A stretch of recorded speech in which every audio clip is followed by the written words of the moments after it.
Welcome back to the horror animation और मैं आपके साथ बैक हूँ जेफ द किलर पार्ट 2।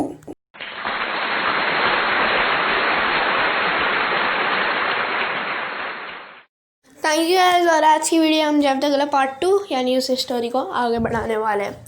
हमने जेफ द किलर पार्ट 1 में देखा था कि मेरे दोस्त यानी मेरा भाई और बाबा और उनके सारे भाई पार्टी करते थे और तभी वहीं पे लाइट चली गई। मुझे एक परछाई भी दिखाई दी लेकिन मेरे दोस्त ने नहीं देखी। उसने ऐसे ही जाने दिया और कहा कि पार्टी का मूड है तो पार्टी से ही रखते हैं। वैसे ये जन था कौन, ये सब कुछ हम इस वीडियो में कवर अप करने वाले हैं। तो जैसे ही वहाँ की लाइट्स चली गई वैसे ही मुझे डाउट हुआ अभी क्या होने वाला है, अभी यहाँ पे क्या होगा, अभी यहाँ पे कौन आएगा। ये सब कुछ सोचते हुए हम सब डर गए थे, लेकिन मेरा भाई और बाबा और उनके भाई नहीं डरे थे। दूसरे सारे पुलिस ऑफिसर्स और वो थोड़ा तो डर ही गए थे, उतना तो मान सकता हूँ, क्योंकि वो लोग के पास अभी उनके पास उनकी गन नहीं थी। और बाबा वो तो साइरन हेड को परास्त करने वाले इतने बड़े योद्धा है, और उनके भाई जिन्होंने पूरी शैतान और ज़ॉम्बीज़ को मारने में हेल्प की, और एक मैं जिसने आइसक्रीम मैन को मारा, और मेरा भाई वो मुझसे थोड़ा वीक था लेकिन मैंने उसे ट्रेनिंग दे दी थी। तो अभी हम सब बाहर निकले और मैंने कहा बाबा आप यहाँ पर रेस्ट कीजिए, मैं और मेरे भाई जाते हैं बाहर देखने। और जैसे ही हम बाहर गए वहाँ पे कोई नहीं था। बाद में हम पीछे की साइड गए स्विच बोर्ड के वहाँ पे, और ताकि हम वहाँ से देख सकें क्या प्रॉब्लम था। हम जैसे गए वहाँ से मुझे लगा कि कोई हमें झाड़ियों से देख रहा है। जैसे मैंने पीछे देखा वो झाड़ियों में कुछ हलचल हो रही थी। मैंने अपने भाई को कहा चल हम लोग जाते और वहाँ पे देखते हैं। हम धीरे धीरे गए और जैसे उस झाड़ियों में देखा वहाँ पे एक चूहा था। वो चूहा वहाँ पे अपना खाना यानी चीज़ वो खा रहा था। जैसे ही उसने हमें देखा वो भाग कर चला गया। बाद में हम खड़े हुए वहाँ से और मेरे भाई पहले पीछे पलटा। उसने जो देखा उसने ज़ोर से चिल्लाया। उसकी चीख सुनते मैं भी तभी पलट गया और हमने देखा कि वो जेफ द किलर है। वो चाकू मारने ही वाला था मेरे भाई को कि तब मैंने उसे ज़ोर से दूसरी साइड धक्का दे दिया और ख़ुद मैं उसके अपोजिट साइड कूद गया, और चाकू ऐसे ही हवा में उसकी आवाज़ आ गई। ये आवाज़ सुनते ही बाबा और ये सब उनके भाई सब आ गए वहाँ पे। जी हाँ, यही आवाज़ सुनते वो लोग आ गए। बाबा थोड़े वीक हो गए थे, साइरन हेड ने उन्हें अच्छा खासा डैमेज दे दिया था, और आखिर में थे तो वही बाबा ना, पर उन्होंने हील भी कर दिया था उतना। बस अभी उन्हें और थोड़ी आराम की आवश्यकता थी जो अभी उन्हें नहीं मिलेगी। जेफ द किलर उनकी तरफ बढ़ा नहीं, क्योंकि उसे पता था ये साइरन हेड को परास्त करने वाले बाबा है। वो अभी फॉर्म में तो नहीं है लेकिन मैं उन्हें मार भी नहीं सकता। यहाँ पे इतने सारे जन हैं और उनके 3 भाई भी, तो अभी कुछ भी नहीं हो पाएगा। तो ये समझते हुए वो मेरी तरफ प्रस्थान किया।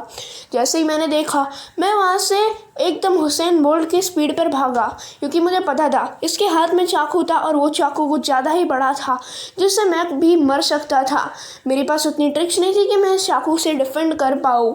वैसे आइसक्रीम मैन के साथ तो मैंने फ्लेम थ्रोअर से कर लिया था क्योंकि मेरे पास कोई वेपन था। मैं बेयर वेपन ज़्यादा मार नहीं सकता था। ये सारी क्वालिटी तो हमारे प्यारे बाबा में ही थी और उनके 3 भाइयों में। वो स्पेशली बाबा से तो ट्रेंड थे, लेकिन उन्होंने मुझे थोड़ा ही ट्रेन किया था, क्योंकि बाद में हम ग्रानी के झोल में वहाँ से फंस गए थे।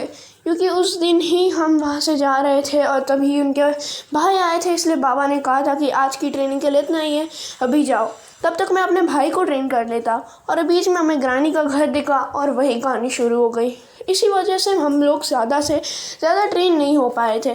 जितना भी आ रहा था मैंने तभी आइसक्रीम मैन और तभी सबको दिखा दिया था, लेकिन मैंने एक चीज़ नहीं दिखाई थी। सो गाइस, ये हम देखने वाले हैं अगले पार्ट में कि मेरे पास कौन सी छुपी हुई राज था। लेकिन अभी के लिए स्टोरी को कंटिन्यू करते हैं। मैं एकदम फुल स्पीड में भागता हुआ, मेरे पीछे जेफ द किलर चलता हुआ। पीछे से उसे ऐसे ही हड़बड़ी महसूस हुई कि कोई उसके पीछे भागते आ रहा है उसे मारने। इसलिए जेफ द किलर ने पीछे देखा तो बाबा के 3 भाई आ रहे थे, इसलिए वो भी मेरे पीछे एकदम वही स्पीड पे भागने लगा, क्योंकि उसे पता था वो उनके भाई के सामने टिक नहीं पाएगा। इसका ही मौका का लाभ उठाते हुए मैं वहाँ से लेफ़्ट में टर्न हो गया और वॉल के पीछे छुप गया। जेफ द किलर आगे भाग रहा था। वो इतनी स्पीड पे भाग रहा था कि बाबा भी, उनके भाई भी उसे पहुंच नहीं पाए, क्योंकि वो भी तो वीक हो गए थे। उनमें से सब लोग वीक थे, क्योंकि जो साइरन हेड वाली बैटल थी वो कुछ ज़्यादा ही लंबी थी, और ऊपर से वो उन्हें इतनी थकान देने वाली थी कि मानो नहीं, वो बहुत थक गए थे। इसी वजह से वो अपने असली रूप वाले, वैसे असली रूप भी छोड़ दो, अपने ऐसे ही नॉर्मल स्पीड में भी नहीं भाग पाए, क्योंकि वो थक गए थे। और यही तो प्रॉब्लम थी। इसी वजह से जेफ द किलर को एक अच्छा खासा मौका मिल गया यहाँ से भाग जाने के लिए, और मुझे भी एक अच्छा मौका मिल गया जिससे मैं सेफ़ हो गया। वैसे मौका तो मिलने वाला ही था, तो इसमें कुछ ज़्यादा था नहीं सोचने वाली बात। वैसे अभी मैं छुप गया था और वहीं पे सर्किट बोर्ड था। मुझे वहाँ पे वायर के चाकू से कटने का ये पता चला, तो 100% दोष तो जाएगा हमारे जेफ द किलर के ऊपर ही। इसी वजह से मुझे ये भी पता चल गया था कि अभी जेफ द किलर, अभी वो मरने वाला है, क्योंकि बाबा अभी अपने आप को हील कर रहे हैं। वैसे उन्हें ये सब कुछ ऐसा हील करना अच्छा नहीं लगता था, इसीलिए वो ज़्यादातर करते थे ही नहीं, इसलिए उन्होंने नेचुरल भी लिया और आर्टिफिशियल अपनी हीलिंग पावर भी। आखिर में वो भी हील हो गए। उनके बाबा, जो बाबा के भाई थे, उन्हें भी हील कर दिया। आखिर में अभी एक चीज़ की ही राह देखनी थी, जेफ द किलर कब आएगा। लेकिन मैंने उन्हें सबसे मना कर दिया। मैंने कहा, उससे बीच में जब बाबा आर्टिफिशियल हीलिंग कर रहे थे, मैंने कहा बाबा आप मत कीजिएगा, जेफ द किलर को मैं संभालूंगा। अभी मैं अपने भी एक चाकू के साथ उससे चाकू के साथ तलवार जैसी फाइट करूँगा। और तभी बाबा ने नेचुरल हीलिंग के टूवर्ड्स बढ़े और उनके भाइयों को भी बढ़ने दिया। इसी वजह से आखिर में जो होना था वही हो गया। यानी वो है कि क्या बोल सकता हूँ मैं, वो आप सभी को पता है। जेफ द किलर आ रहा था, मैं और मेरे भाई हम घर में थे, उसे हमारे घर का लोकेशन पता था और हम चाकू के साथ रेडी थे।